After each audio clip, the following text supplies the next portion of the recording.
Hello बच्चों, कैसे हैं? अच्छे से होंगे, भगवान से दुआ है सभी अच्छे से होंगे, बहुत अच्छी पढ़ाई कर रहे होंगे। आज हम एटॉमिक स्ट्रक्चर शुरू करते हैं, फर्स्ट लेक्चर शुरू करते हैं। जब हम एटॉमिक स्ट्रक्चर की बात करें तो बच्चों, एटॉमिक स्ट्रक्चर की जब हम बात करते हैं तो सबसे पहले डाल्टन्स थ्योरी है। डाल्टन्स थ्योरी, इस दिशा में सबसे पहला काम जो हुआ वो डाल्टन्स थ्योरी थी। डाल्टन नाम का एक साइंटिस्ट आया, उसने अपनी एक थ्योरी दी, उस थ्योरी को हम डाल्टन्स थ्योरी कहते हैं। डाल्टन थ्योरी जो थी वो डेवलप हुई ड्यूरिंग 1803 टू 1808। इस ड्यूरेशन के अंदर वो डाल्टन्स थ्योरी डेवलप हुई। उस डाल्टन्स थ्योरी के मेन पोस्टुलेट से देखें, मेन पॉइंट्स देखें, थ्योरेटिकल टॉपिक है, मेन पॉइंट्स देखें तो उस डाल्टन्स थ्योरी का मेन पॉइंट था, कंक्लूजन था, और वो कंक्लूजन था आपके पास कि matter is made up of atoms. जो भी मैटर था वो सारा का सारा मैटर जो था वो एटम्स से बना हुआ था। उसने तो हालांकि यूज किया था matter is made up of atoms, और इसकी जगह उसने यूज किया था extremely small particles. Later on उसको नाम दिया था इसको एटम्स। और उसने कहा भाई कि एटम्स जो है, पहला पॉइंट था उसका कि matter is made up of atoms. Second point था कि atom is the smallest indivisible particle. ये उसका कंक्लूजन था कि एटम जो है वो स्मॉलेस्ट इंडिविजुअल पार्टिकल है जिसको फर्दर डिवाइड नहीं किया जा सकता। हालांकि ये पोस्टुलेट, ये पॉइंट उसका आज रॉन्ग है। फर्दर एटम को डिवाइड कर दिया गया है, एटम को फर्दर डिवाइड कर दिया गया है, एटम को सब एटॉमिक पार्टिकल्स में डिवाइड कर दिया गया है। ये आउटडेटेड थ्योरी थी, सब एटॉमिक पार्टिकल्स में डिवाइड कर दिया। और सब एटॉमिक जो पार्टिकल्स बनाए गए हैं वो है इलेक्ट्रॉन्स, प्रोटॉन्स और न्यूट्रॉन्स। इलेक्ट्रॉन, प्रोटॉन और न्यूट्रॉन्स। एटम के बारे में मैंने आज एटॉमिक स्ट्रक्चर शुरू किया है। हमने कहा Dalton's theory I 1803 to 1808। Main points थे, पहला पॉइंट था कि atom is made up of matter is made up of atoms are extremely small particles. Dalton के अनुसार atom is the smallest individual particles. ये बात आज सही नहीं है, ये बात डाल्टन ने बताई। आज एटम को तोड़ दिया गया सब एटॉमिक पार्टिकल्स में, इलेक्ट्रॉन्स में, प्रोटॉन्स में और न्यूट्रॉन्स में। ये आपके पास जब एटम को फर्दर तोड़ दिया गया है इलेक्ट्रॉन्स, प्रोटॉन्स और न्यूट्रॉन्स में, तो हम बच्चों शुरुआत कर रहे हैं कि ये इलेक्ट्रॉन्स क्या है, प्रोटॉन्स क्या है और न्यूट्रॉन्स क्या है। क्योंकि डाल्टन्स थ्योरी जो है that is very old theory, वो एक बहुत पुरानी थ्योरी है। तो हम यदि देखें कि हमने कहा है कि एटम्स जो थे उन एटम्स को अब तोड़ दिया गया है। अपडेट पॉइंट पढ़ने हैं। एटम्स को तोड़ दिया गया है इलेक्ट्रॉन्स के अंदर, प्रोटॉन्स के अंदर और न्यूट्रॉन्स के अंदर। ये सब एटॉमिक पार्टिकल है। ये क्या है? सब एटॉमिक पार्टिकल है। सब एटॉमिक पार्टिकल्स हैं, एक इलेक्ट्रॉन्स, न्यूट्रॉन्स और प्रोटॉन्स। अब बच्चों इलेक्ट्रॉन्स, प्रोटॉन्स और न्यूट्रॉन सब एटॉमिक पार्टिकल है। आज भी atom is the smallest particle which take part in a chemical reaction। Atom आज भी वो स्मॉलेस्ट पार्टिकल है जो किसी केमिकल रिएक्शन के अंदर, atom is the smallest particle which take part in a chemical reaction independently.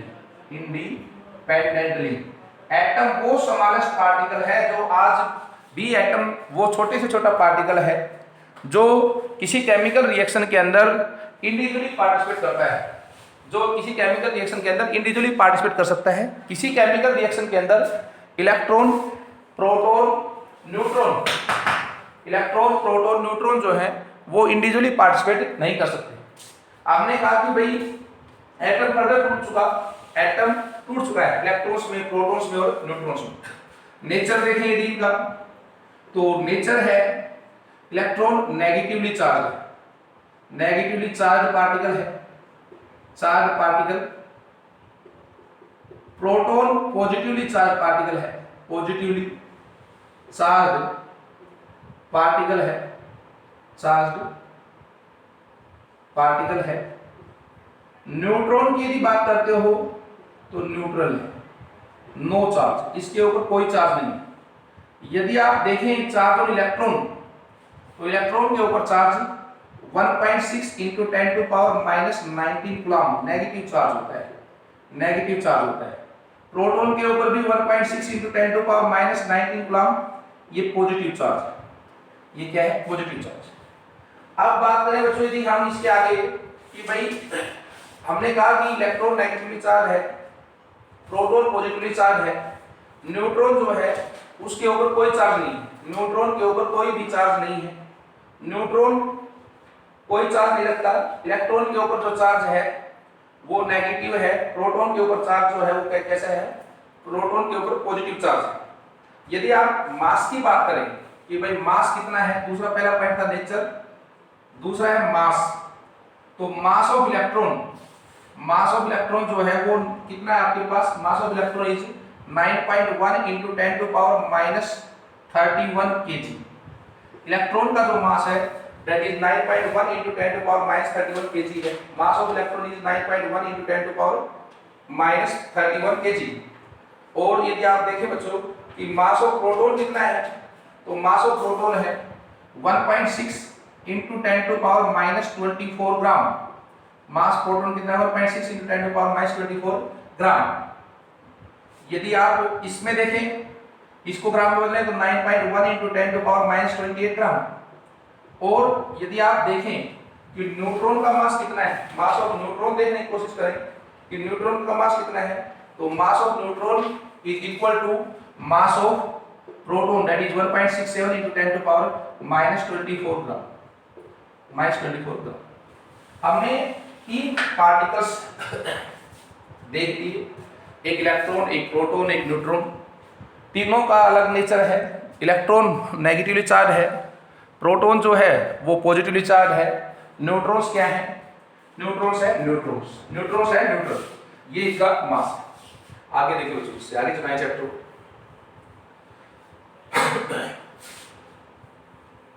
Dalton's atomic theory ने कहा कि every matter is composed of small टिनी particles called atoms. दूसरा पॉइंट आया उसने, उसका दूसरा जो पॉइंट था वो था कि atom is the smallest particle which take part in a chemical reaction. आज भी सही है बात। तीसरा particle, every element is composed of same, every element is composed of same type of atom and have same atomic mass। ये जो point था Dalton's atomic theory का, ये पॉइंट भी बच्चों फर्दर डिस्कवरी के अनुसार, इलेक्ट्रॉन्स, प्रोटॉन, न्यूट्रॉन्स की डिस्कवरी के अनुसार ये पॉइंट भी आज गलत हो चुका, क्योंकि आज डिस्कवर क्या हो चुके, आज डिस्कवर हो चुके आइसोटोप्स। आज आइसोटोप्स डिस्कवर हो चुके। तो हम शुरुआत कर रहे हैं कि आइसोटोप्स क्या है। आइसोटोप्स की बात करें कि आइसोटोप्स क्या है, तो जब मैं आइसोटोप्स आपको पढ़ाना शुरू करूं तो हम लिख रहे हैं, हम किसी एलिमेंट को, कोई भी एलिमेंट यदि है हमारे पास, तो उस एलिमेंट को हम इस फॉर्म में रिप्रेजेंट करते हैं, x that is equal to a और ये z। a जो लिखते हैं, इस a को लिखते हैं कि ये जो a है that is atomic number, z जो है that is atomic mass, z है एटॉमिक मास। ए है एटॉमिक नंबर और x element, Z atomic mass. Neutral element के लिए फॉर ए न्यूट्रल एलिमेंट, एक न्यूट्रल एलिमेंट के लिए कोई न्यूट्रल एलिमेंट है तो एटॉमिक नंबर जो है, एटॉमिक नंबर वो बराबर होता है नंबर ऑफ प्रोटॉन्स के, वो बराबर होता है नंबर ऑफ इलेक्ट्रॉन्स के, वो प्रोटॉन्स के बराबर होता है, नंबर ऑफ प्रोटॉन्स के, नंबर ऑफ इलेक्ट्रॉन्स के बराबर होता है। एटॉमिक मास की बात करें तो एटॉमिक मास होता है number of protons plus neutrons, atomic mass किसके बराबर होता है, प्रोटॉन्स प्लस न्यूट्रॉन्स की। एटॉमिक मास जो है that is equal to protons plus neutrons. अब इस चीज को मैं एक्सपेंड कर रहा हूं आगे में। हमें कोई कहता है कि सर एक एलिमेंट है, एक एलिमेंट आपके पास है, एलिमेंट है आपके पास नाइट्रोजन 7 और 14, 7 और 14, और दूसरा एलिमेंट आपके पास यही है नाइट्रोजन 7 और 15। तो हमें ये कहा गया बच्चों कि ये दोनों के दोनों हम पढ़ रहे थे आइसोटोप्स को पढ़ेंगे। उससे पहले मैं बेसिक चीजें बता रहा था। जो यहाँ लिखा है ये आपको इसका एटॉमिक नंबर बता रहा है, एटॉमिक नंबर बता रहा है। जो ये लिखा है ये आपको मास, एटॉमिक मास बता रहा है या मास नंबर बता रहा है, मास नंबर बता रहा है। और ये है प्रोटॉन प्लस न्यूट्रॉन। मैंने कहा अभी कि न्यूट्रल यदि स्पीशीज है, कोई न्यूट्रल स्पीशीज है जिसके ऊपर कोई चार्ज नहीं है, वो यदि स्पीशीज है, न्यूट्रल स्पीशीज यदि है कोई, तो उस न्यूट्रल स्पीशीज के केस में जो एटॉमिक नंबर है वो नंबर ऑफ प्रोटॉन्स के बराबर होती है, नंबर ऑफ प्रोटॉन्स के बराबर होती है। तो प्रोटॉन कितने होंगे इसके अंदर 7, न्यूट्रॉन्स कितने होंगे इसके अंदर, इलेक्ट्रॉन्स, वो इलेक्ट्रॉन्स के बराबर होती है, that is also equal to number of electrons. तो वो इलेक्ट्रॉन्स कितने होंगे, वो इलेक्ट्रॉन्स भी 7 होंगे। और जो मास नंबर है वो किसके बराबर है, प्रोटॉन प्लस न्यूट्रॉन। तो proton plus neutron mass number जो है, mass number that is equal to proton plus neutron. Proton कितने 7, न्यूट्रॉन ये कितना है 14, तो न्यूट्रॉन भी कितने होंगे 7। तो इस स्पीशीज के अंदर 7 14, नाइट्रोजन 7 14 के अंदर प्रोटॉन 7, इलेक्ट्रॉन 7 और न्यूट्रॉन्स भी कितने होंगे 7। यदि मैं यहाँ पर देखूं तो इसके अंदर प्रोटॉन 7, इलेक्ट्रॉन्स भी 7, लेकिन मास नंबर जो है, मास नंबर वो किसके बराबर है, proton plus neutron, proton plus neutron. तो मास नंबर कितना 15, प्रोटॉन कितने 7, तो न्यूट्रॉन कितना आएगा 8, न्यूट्रॉन आएगा 8। अब देखो बच्चों, एक ही एलिमेंट है नाइट्रोजन, उसी के एटम्स है, ये भी एटम उसी का है, ये भी एटम उसी का है। तो मैं यहाँ से आइसोटोप्स को डिफाइन कर रहा हूँ कि आइसोटोप्स क्या है। ध्यान से देखिए आप, आइसोटोप्स को डिफाइन करेंगे। Isotopes these are atoms of same element which have same atomic number but different mass number। Example आपके पास ये हो गया, नाइट्रोजन 7 14, नाइट्रोजन 7 और 15, ये आपके पास एग्जाम्पल हो गया। अब बच्चों ध्यान से देखने वाली बात वो ये है कि आइसोटोप क्यों बने, आइसोटोप क्यों बने। तो आइसोटोप्स के अंदर आप ध्यान से देखोगे तो आप देखो प्रोटॉन सेम, इलेक्ट्रॉन सेम, केवल और केवल किसका है, न्यूट्रॉन्स। तो न्यूट्रॉन्स, ये पॉइंट इंपॉर्टेंट है, न्यूट्रॉन्स आर responsible for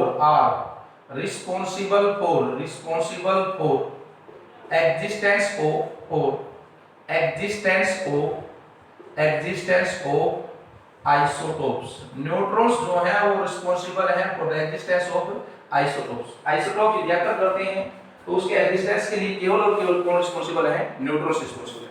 और एग्जांपल देखना चाहिए आप, एग्जांपल और देखें, और एग्जांपल देखें, कार्बन 6 12 एंड कार्बन 6 और 14, ये भी आइसोटोप्स है, एटॉमिक नंबर सेम है। और एग्जांपल देखिए, क्लोरीन 7 35 एंड क्लोरीन 17 36, ये भी एग्जांपल है इसका। तो आइसोटोप्स को आपने डिफाइन कर दिया कि आइसोटोप्स क्या है। Isotopes these are the atoms of same element which have same atomic number but different mass number, they are known as isotopes। Isotopes के बाद यदि हम चलें कि आइसोटोप्स के बाद यदि हम देखें तो आइसोटोप्स के बाद हमारे पास आइसोबार्स आता है। क्या आता है आपके पास? आइसोबार्स। आइसोबार्स को देखेंगे आप, सेकंड टर्म हमारे पास जो निकल के आई दैट इज आइसोबार्स। आइसोबार्स वो है आइसोबार्स। आइसोबार्स यदि आप आइसोबार्स को देखेंगे, आइसोबार्स क्या है, तो आइसोबार्स के केस में बच्चों आप कह सकते हो calcium 20 40 and potassium 19 and 40। Potassium 19 and 40। Potassium क्या है? 19 एंड 40। देखें, आप इसको देखने की कोशिश करिए, एग्जांपल है आइसोबार्स के। इनको देखें यदि आप तो आप पाएंगे कि भाई ये नीचे जो लिखा था ये क्या है? Atomic number. एटॉमिक नंबर ऊपर जो लिखा है वो क्या है? Mass number. Mass number atomic number 20, atomic number 19, mass number 40, mass number 40। पहले तो इसमें भी हम देखें कि भाई प्रोटॉन कितने, पहले वाले प्रोटॉन देखें 20, इलेक्ट्रॉन्स कितने 20, न्यूट्रॉन्स कितने, न्यूट्रॉन्स 20, क्योंकि प्रोटॉन प्लस न्यूट्रॉन जो है वो 40। यहाँ पर देखें प्रोटॉन्स 19, इसमें देखें इलेक्ट्रॉन्स 19, इसमें देखें न्यूट्रॉन्स देखें तो proton plus neutron that is equal to 14, proton 19, proton 19 तो न्यूट्रॉन दैट इज 40 माइनस 19, बोलो भाई 21, कितने हो गए 20। आइसोबार्स में देखो ध्यान से, आइसोबार्स के अंदर प्रोटॉन डिफरेंट है, इलेक्ट्रॉन्स डिफरेंट है और न्यूट्रॉन्स क्या है? डिफरेंट है। अब यदि मैं आइसोबार्स को डिफाइन करूं कि आइसोबार्स हैं क्या, तो isobars these are atoms of different elements। These are atoms of different elements which have same mass number, but different atomic number। Atomic number तो डिफरेंट होगा लेकिन मास नंबर क्या होगा? सेम होगा। और आइसोबार्स डिफरेंट एलिमेंट्स के जो हैं वो स्पीशीज, बेसिक टर्मिनोलॉजी है जो जरूरत है जिसको याद रखने की, जिसको समझने की। आगे चले, थर्ड टर्म हमारे पास आती है बच्चों आइसोटोन्स। अगली टर्म जो है हमारे पास आती है आइसोटोन्स। एक एक चीज पढ़ेंगे। आइसोटोन्स, आइसोटोन्स की बात करेंगे, आइसोटोन्स क्या है? तो आइसोटोन्स की बात करें, आइसो मीन सेम और एन है यहाँ पर। आइसोटोन्स की बात करें तो आपके पास एग्जांपल ले कार्बन 640 एंड ऑक्सीजन 860, ऑक्सीजन 860। यदि हम ये एग्जांपल लेके चले तो देखो आप यहाँ पर 8 और 16, यहाँ पर देखिए प्रोटॉन्स 6, इलेक्ट्रॉन्स 6, न्यूट्रॉन्स देखिए, न्यूट्रॉन्स प्रोटॉन प्लस न्यूट्रॉन 6 थे 8, इसमें देखें proton 8, electrons 8, neutrons 8, neutrons same. Iso mean, iso जो वर्ड है उसका मतलब है सेम, और टोन्स यानी n फॉर न्यूट्रॉन, याद रखने की तरफ n फॉर न्यूट्रॉन्स। वो स्पीशीज जिसके अंदर सेम नंबर ऑफ न्यूट्रॉन्स हो, वो स्पीशीज जिस स्पीशीज के अंदर सेम नंबर ऑफ न्यूट्रॉन्स हो उसको हम आइसोटोन्स कहते हैं। क्या कहते हैं उनको? हम आइसोटोन्स कहते हैं। तो क्या सेम एलिमेंट के हैं? नहीं है। तो आइसोटोन्स को डिफाइन करते हैं। Isotones are defined as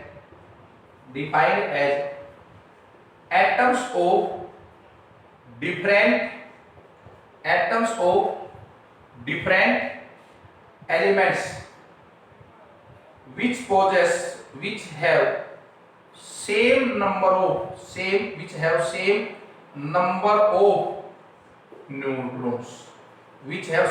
of neutrons, जिसके अंदर क्या हो? सेम नंबर ऑफ न्यूट्रॉन्स हो, उनको हम क्या कहते हैं? आइसोटोन्स कहते हैं। क्या कहते हैं उनको? आइसोटोन्स कहते हैं। आगे चलिए, हमने 3 बेसिक फंडामेंटल डेफिनेशन पढ़ने की बात की है। एक पढ़ा है आइसोटोप्स, एक पढ़ा है आइसोटोन्स और एक पढ़ा है आइसोमर्स। हमने अब तक जो भी बात करी ये सारी न्यूट्रल स्पीसीज के लिए थी। Four neutral species, four neutral species के लिए थी, न्यूट्रल स्पीसीज के लिए यानी जिनके ऊपर कोई चार्ज नहीं। अब हम बात करते हैं four charge species. Charge species हम उन स्पीसीज के लिए बात कर रहे हैं जो चार्ज है, जिनके ऊपर चार्ज आता है, जिनके ऊपर चार्ज आ जाता है, उन स्पीसीज के लिए बात करते हैं। बच्चों चार्ज का सीधा जो संबंध है, जो चार्ज का संबंध है वो चार्ज का संबंध है सीधा सीधा चार्ज का जो संबंध है वो है इलेक्ट्रॉन से। चार्ज का संबंध जो है, charge is responsible only towards electrons. Charge जो है वो रिस्पॉन्सिबल है ओनली टुवार्ड्स इलेक्ट्रॉन्स, यानी इलेक्ट्रॉन से। If an element lose one electron, one mole electron है, one mole electron, it acquires a lose किया है। if an element lose one more electrons it acquires one unit positive charge। ध्यान से देखिए positive charge. Sodium था, sodium का atomic number 11 281, 1 electron lose कर दिया, सोडियम पॉजिटिव बन गया। क्या बन गया? सोडियम। दूसरा point, if an element gain one mole electron it